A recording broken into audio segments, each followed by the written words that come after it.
So yeah, hello everyone. Thank you so much for being here today, and welcome to my academic talk. Um, I'm going to be speaking this rather than reading the paper directly, just so that it's just a lot more understandable over Zoom, especially in the middle of the day. I want it to be comprehensible so that we can have a conversation and people can ask questions. Um, so I'm just gonna pull up here is just like a little bit of an overview of what I'm going to be covering today. I'm going to be fitting in a lot of information, so just bear that in mind. It's going to be a bit of an information overload, um, but I'm hoping to be able to get the slides to you guys so that you've got some further information and context for that. As I said before, I'll be referencing my notes just to make sure all of the examples and everything are super clear. And yeah, as questions come up, if you just pop them in the chat, and I'll make sure to leave time at the end, and I'll try and get through as many as I can. I know we can be a bit pushed for time in these kind of situations, but okay, so just a little overview of who I am. Some of you may have already seen my bio on the conference website. But if you haven't, a quick overview is that my name is Lucy Bennett, and I am an MFA choreography student at the University of Roehampton. I create artistic work through a queer, female, disabled lens, highlighting the body as a political entity, um, the body as an archive of embodied knowledge, and also historical inquiry as well. As well as working in the arts and dance, I also exist in maternity and sex education spaces. So just in general, just working with bodies, really. And yeah, I sort of in the near future, I'm wanting to kind of pivot a bit more towards gender and sexuality studies, but still with a focus on the arts. And kind of art activism specifically. So with that being said, let's just dive straight into it. I want to begin by sharing a little bit about the process of how I acknowledged academic discrimination and discrepancy within the world of dance notation. So I'm currently 5 years into navigating an active and changing physical disability, which causes chronic pain, fatigue, inflammation, and mobility issues.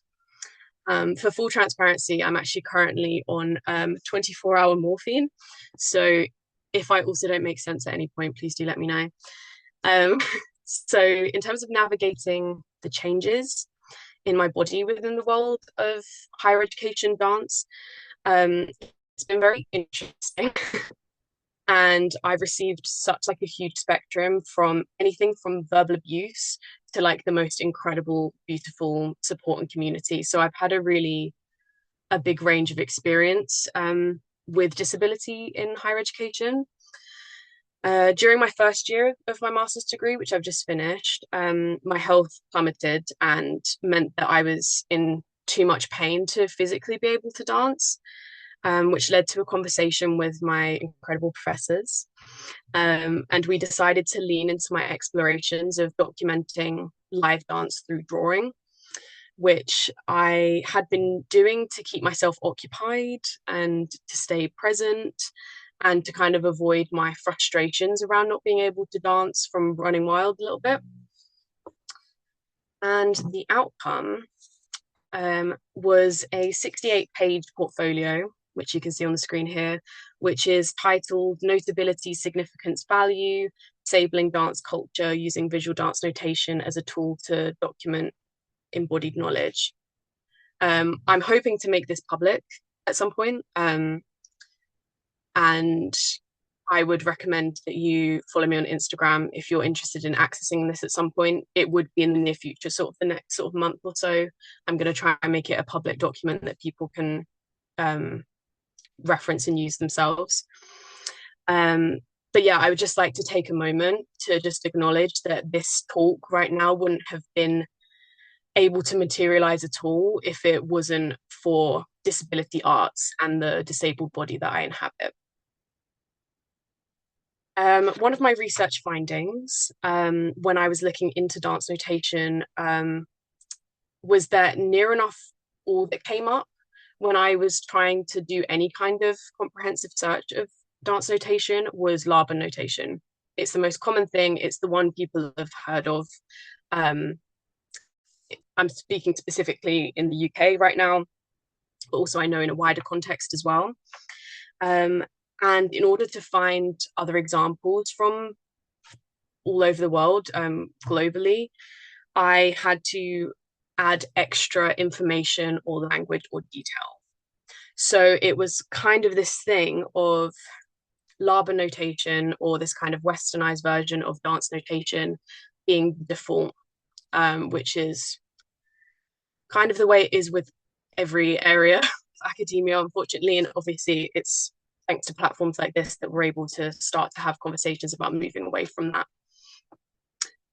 Um, yeah, so I was having to add in extra information like a specific country, and that's obviously very time consuming as well to put the name of every country in front of the words dance notation in order to actually have a comprehensive and detailed research. So that was really just felt like unnecessarily difficult, which is why I wanted to talk about them today. So for this conference, I took this element that you can see on the screen, which was simply about acknowledging the historical context of dance notation. And I've kind of delved deeper into the whitewashing of dance notation as a practice. And I'd like to also give you some action points of how we can rebirth and revolutionize this practice as a way to kind of archive with the intention of capturing moments, materializing ephemerality, recording the occupation of space as well, and simply archiving out of spite a little bit as well. So you may feel a little bit frustrated by the idea of having to dig and dig and dig in order to find diverse examples of dance notation, but don't worry, because I've already done some research for you. I wanted to show some examples because I don't think they're seen enough. So here we have the camo system, which is from North Korea. We have the coordination method. We have, there's this Japanese court dance that is very, very distinctly linked to being notated, which is really cool. Capturing intention. The grammar of art and the art of dances, sorry. The development of stick figure notation for African dances from the Dance Journal of Nigeria. This one was particularly interesting to me. And I'm happy to send a link if anyone wants to email me. My email will be at the end. And I adore these beautiful drawings. This is from the book Tango with an exclamation mark at the end. There's photography as well as drawings and journals, just generally just documenting the emergence and the history of tango. So now we can see what a rich history we have to work with. Let's talk a little bit about dance notation, what it was invented for, and how we can use that as a modern tool to work with today as dancers. So I want to draw your attention to this quote that's on the screen. And this was kind of a crazy moment for me because I actually did that entire portfolio without seeing this quote. And it's actually this quote that really drew everything together for me. And it's the fact that the word choreography originally was invented to mean the art of describing dance with demonstrative characters, figures, and signs in 1700. So it was actually, the word was all about drawing, notating, documenting, archiving.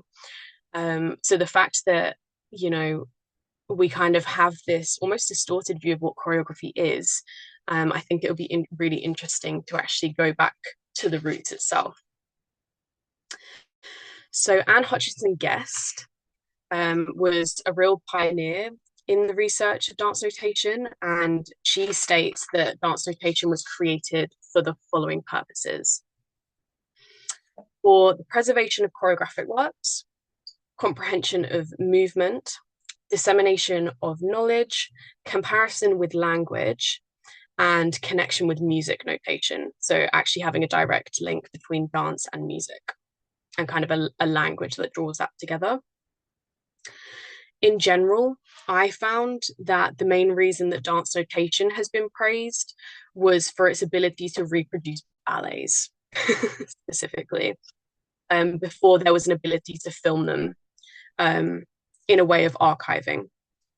It was a way to preserve a performance and enact reproducibility. This is also an interesting thing to note because it puts into question why ballet was deemed to be the type of dance worthy of documenting, archiving, and reproducing in the future. And I think we all know the answer to that question. So there's another quote on the screen here, which I just thought was very interesting because it actually acknowledges dance notation and this way of documenting as something that could be a transferable skill across many different areas, kind of socially, including therapy, gender, and social issues, which I thought was a very interesting way of framing it.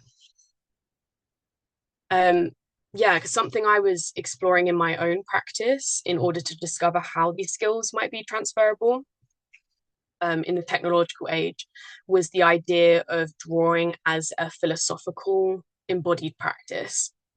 So drawing itself is a bit of a theatrical production, with the presence of gesture, the body as a sculptural, being sculptural in quality, should I say, geometric points of intersection, the composition of space and emergence of relationality between people, space, the art itself. The interaction can be an instance, an argument, transitional, a form of translation, a betweenness, the list kind of goes on.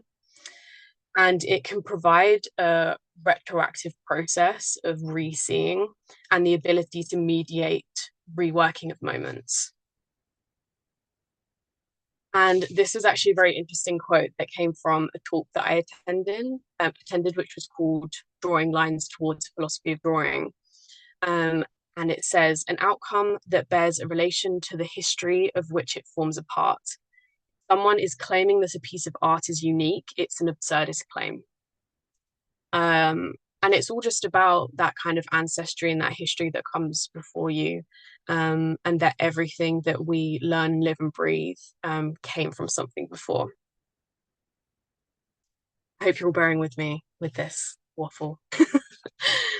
Yeah, so a common concern that came up across a lot of the texts, I've listed some of them on the left there, in case people are interested in dance notation texts, was this concern about ephemerality.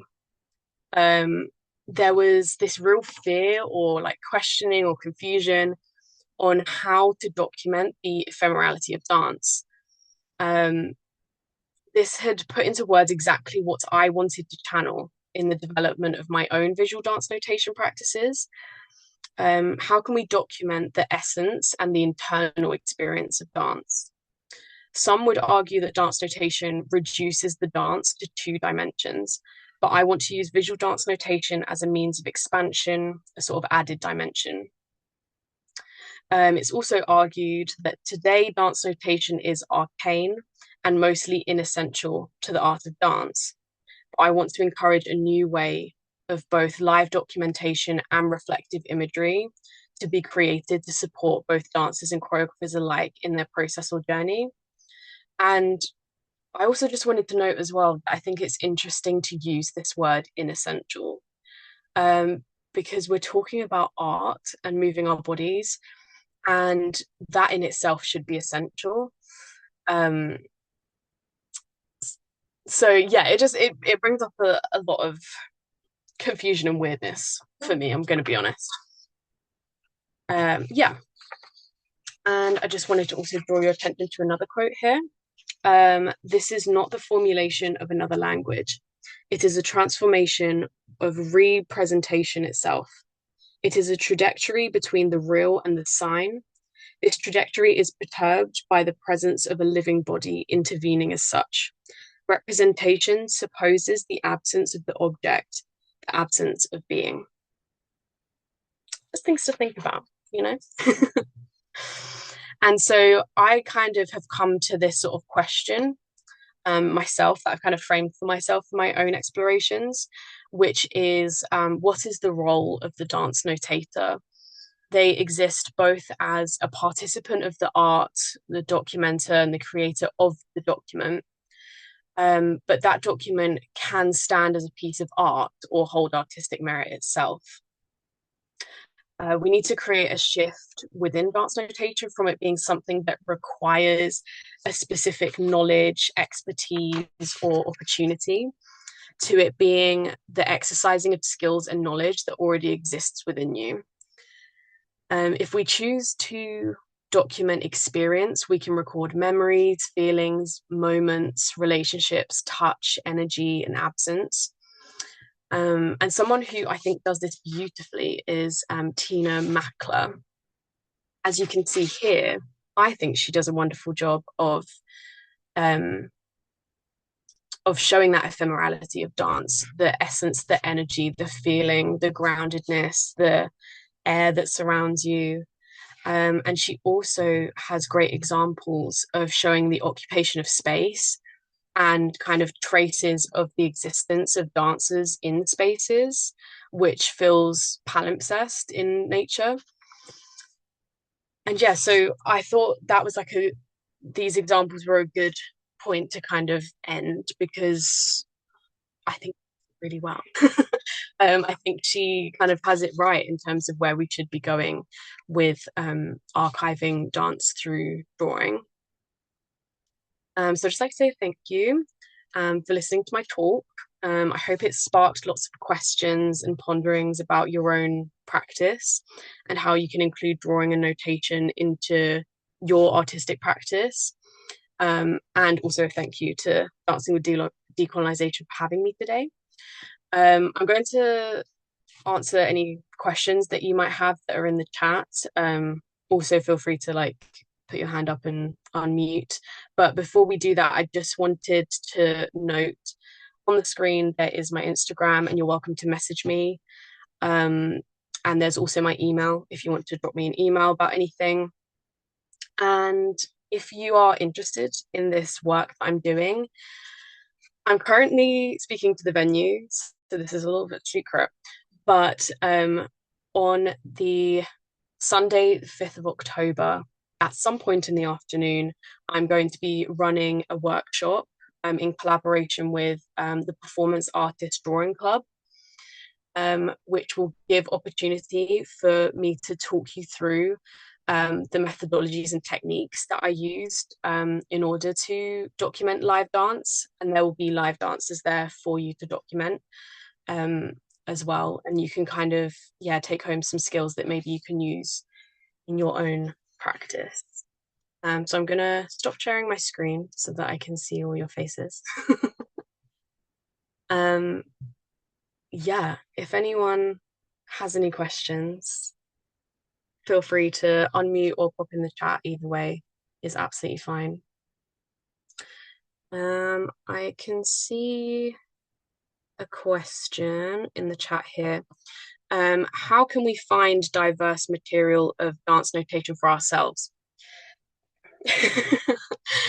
As I said, it can be a little bit difficult. But yeah, at the moment, it's a little bit of a thing of having to, as I said, add extra language into your search. However, as I'm kind of developing all of this kind of information on dance notation, something I would like to do is kind of collate a list of resources of examples globally. So if that's something people are interested in, drop me an email and I can let you know when I put that all together, because I think I've read every possible text about dance notation at this point.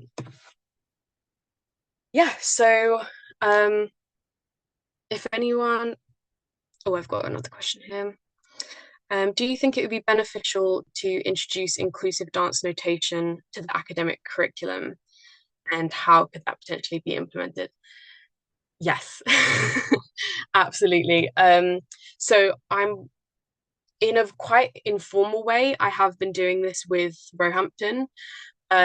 They had never, the dance department, I mean, had never had an experience of um, requiring like an alternative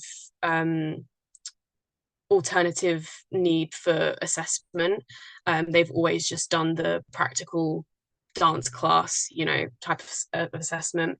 So that was an ongoing conversation, and I have made it very clear to Roehampton that for future reference, if they want me to draw up any documents about my experience and how it could impact future disabled students, I would be happy to support that, or provide kind of support for the student themselves. Um, but yeah, I think it should be a thing simply because we kind of have this huge, kind of concerning attitude towards this idea of sitting out in dance. That's kind of what it's called. If someone twists their ankle, okay, go and sit out for a bit. If someone's got, you know, um, an issue with their kneecap that needs to take 6 weeks to heal, they're gonna sit out at the side for those 6 weeks.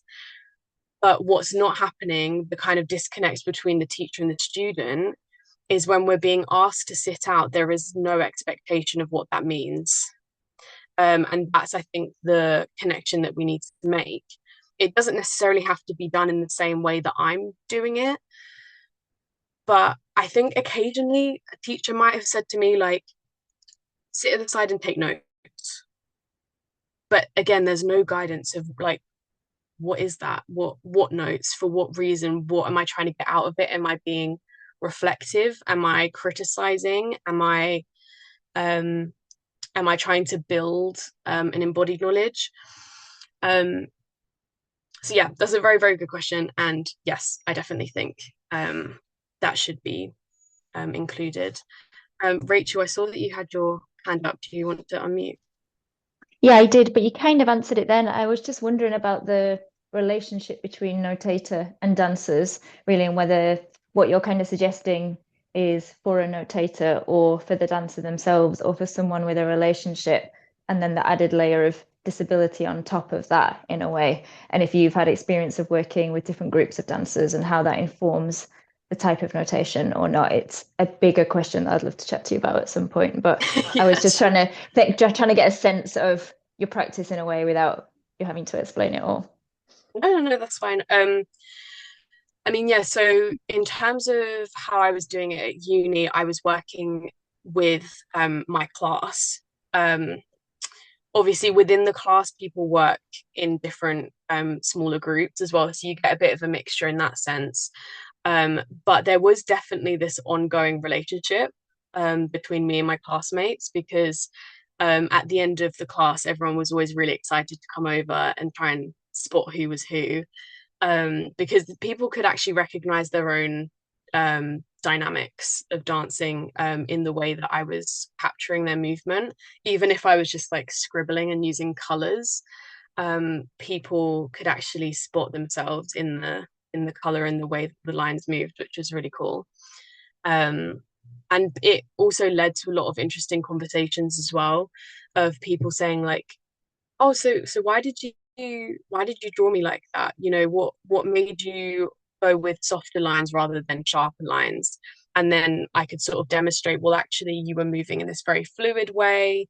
Or actually, your habits mean that you are always circling back to rotating your hips and your chest and your shoulders. And that's kind of what lives in your body. And so, yeah, it starts up a lot of conversations. Um, when I was practicing and trying to work out specific techniques or methods that I could repeat over and over again, I actually watched, I just pulled up random dances on YouTube and was using those things as well to test things out and to be like, because sometimes with notating dance, things can move too fast. um, with YouTube, you have the ability to pause, which is great. But when you're dealing with live dancers, it can be very difficult. When I actually did so everyone else was doing their dance assessment um, live at uni, and my assessment was to notate live there and then. Um, and so I had to prepare all of my pieces of paper with like kind of maps that I was going to be using, and what specific methodology I was going to apply to specific exercises as well, because some things work better than others. Um, and yeah, to be able to work that out, I had to use examples. I also got to do some practicing in my choreography class as well, which also had a very different quality to it, which was interesting because you were kind of seeing this creative mind rather than someone who was trying to be performative. So that was an interesting thing as well. But yeah, if you want to learn the techniques, come to my workshop in October. Follow me on Instagram and you'll hear all about it. But yeah, does anyone else have any questions? Thank you for that, Rachel. That's very interesting. I've got a comment here. I remember at GCSE level, we had to choreograph our own dances and write out our creative processes. On a basic level, this was dance notation, and we didn't really get any help on it. So I'm hoping this will be picked up further. Yeah, that's as I said, like it can just be like take notes or tell me some observations, and that's not super helpful. So hopefully, it can get a little bit more layered and complex. Well, I want to thank you very much, Lucy Bennett, for your presentation. Obviously, a lot of people are really excited and enthused about what you just presented. Hopefully, the people who can will take the opportunity to attend your workshop. I'm also myself now hoping that I can make it. Amazing. Um, so it's really great to see how much enthusiasm there is for this, though, and I hope that people will get in touch with you over it. Thank you very much. Um, ha.